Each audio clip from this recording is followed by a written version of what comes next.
Hello there guys, welcome to the channel where today we continue the Bacara story since you guys loved him so much, and I have to admit I love him too. Star Wars Comics really loves the clone troopers lol. Yep, that's true, and especially legendary ones such as Bacara, right? What do we know about him? How was his journey through the Clone Wars, and what made up his character? Guys, show your support by leaving a like on this video and talk to us down in the comments. Tell us what you took away from this Bacara video, and if you have a moment, check out the socials as well. Here is the thing about Bacara. He was brought up differently than other clones. For starters, he was handpicked as 1 out of 100 for being especially talented than the rest of the clones. The talents that he exhibited early on in the Clone Wars allowed him to be selected for a specialized ARC training. Under the direction of Clone Alpha 17, Bacara excelled at the ARC training regimen that allowed the clones to express their individuality more so than ever. His ARC training would enhance his natural aggressive tendencies and honed Bacara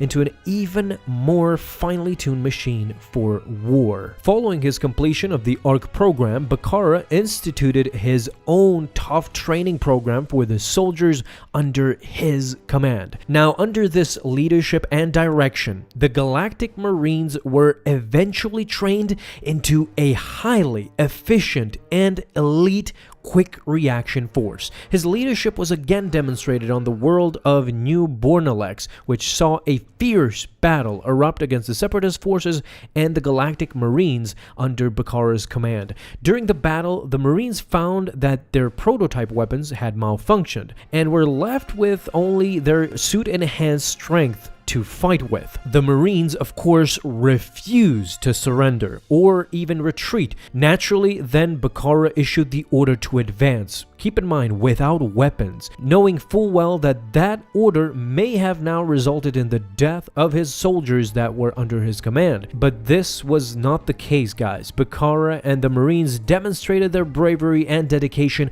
by fighting and ultimately destroying the enemy droids with only their hands, without any weapons but their hands, guys. This is specifically why I love the Galactic Marines. They were not to be messed with, but many forget how ruthless Bacara actually is. Bacara's newfound individuality would spread quickly throughout the upper echelon of the Galactic Marines.